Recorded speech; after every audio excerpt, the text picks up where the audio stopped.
Hey everybody, this is the Bradenton Blitz, and I'm Jason Dill, and I'm joined as always by David Wilson. And here we are talking about some high school sports that are happening this week in Manatee County. We have girls district soccer ended last week. We have some teams that moved on to the regional quarterfinals beginning this week, this Thursday. So let's talk about, we have Manatee and Lakewood Ranch up in the Class 5A. Manatee's on the road against a very difficult Palm Harbor team, while Lakewood Ranch gets a easier opponent at home. Yeah, both should be good games, though, particularly Manatee's trip to Palm Harbor, which not just one of the best teams in the state, but one of the better teams in the entire country. But Manatee has been pretty good. I mean, we're pretty much even with Lakewood Ranch this year, split the two regular season meetings, lost in the district final. And we've talked a lot about Lakewood Ranch as a potential state contender. They're always kind of in the mix. So it wouldn't be a surprise, I don't think, to see Manatee upset Palm Harbor, but it'll be an upset if it happens. Right. Outdoor Academy won against Bradenton Christian, so ODA is at home, while BCS is to go down to Fort Myers to play Evangelical Christian at the small school level. But the big surprise to me was Braden River going down to Northport and beating Northport in the district championship game.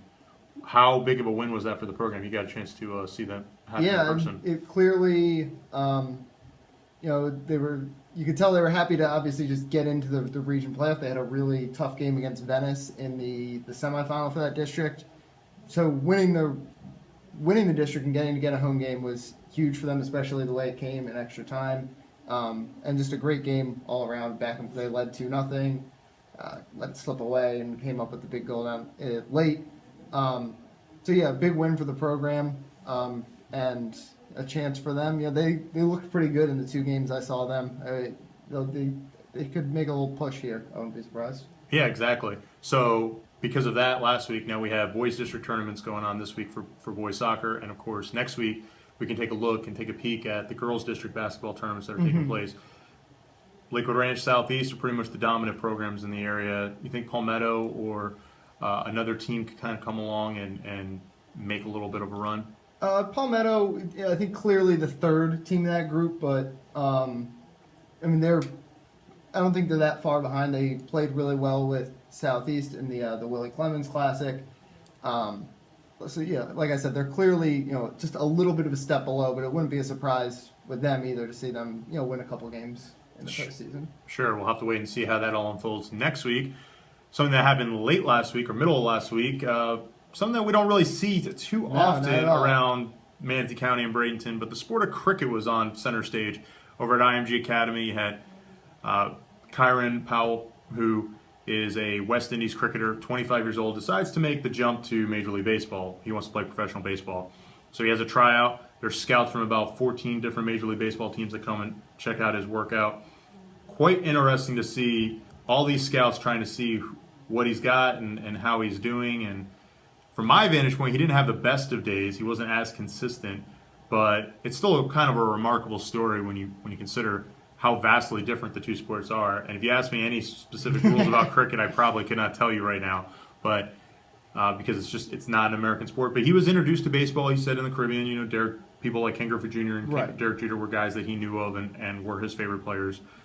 How could you go wrong liking Derek Jeter? Most people would say that, and obviously Ken Griffey Jr., who got pretty much every vote imaginable to get into the Hall of Fame this year. So two good guys to look up to and to be exposed to that in the Caribbean. They are exposed to that. But the West Indies aren't known for baseball. Not at all. Cricket, great cricket. One of the better regions in the world for that sport, as far as I know. You said you mean inconsistent, but I would think athletically you could kind of see it with him. Yeah, he's athletic. He does have the athletic ability. They had him playing out in right field to do some throwing drills to see his arm from right field to home play. He's got some mechanical things. He likes to get kind of over. He's working with Dan Simons, who's the director of baseball at IMG Academy. It kind of comes over the top a little bit on his throwing, as opposed to where they want it for a baseball throw, more on the side. But the thing is, though, is that with him, yeah, he's got some speed. He's got a little bit of an arm. Simons kind of thinks that he could be more of like a top of the lineup guy or a bottom of the lineup guy. He didn't have much power. Simons did say that he does have that and can unload it. He just didn't have it that day particularly. But I know he had open tryouts after that as well, and it's a work in progress. Obviously, he's not going to just jump right into the major league game. If he does get signed, it'd be a minor league deal and see what happens. A franchise like the Pittsburgh Pirates, who calls Bradenton home for spring training, are known to make that kind of splash. They had 2 Indian-born players that they signed to the $1 Million Arm movie's all about, signing them to become the first professional baseball players from the country of India and try to tap into a market of 1 billion people. And Rinku Singh is still, last season was technically part of the Marauders, although he was recovering from Tommy John surgery. right, he had that. The other participant, he ended up quitting, or not quitting, but having Going back. well, had to kind of basically retire because of all the injuries and stuff that are sustained. Powell is not a pitcher, though, so Yeah, it's a little bit different. it's a little bit different. He's going to be relied on to actually hit. And, for him, he said the biggest challenge is the consistency, going from hitting the ball in a hop totally different swing to a level swing, coming up versus coming across. So we'll see how it works out if he does get a deal at some point. But that was kind of the interesting thing about story. It was toward the end of last week. So anyways, that's all we have for this week, and obviously you guys know by now, Varsity 24/7 is our sports app. You can catch us there. All the latest and greatest local news in the high school scene is on the Varsity 24/7 app. Everything else locally for your Bradenton sports consumption is on bradenton.com/sports. So you can check out all the stuff written by myself, David Wilson, and our other colleague, Alan Dell. And until next time, this is Jason Dill for David Wilson, and we'll catch you on the flip side.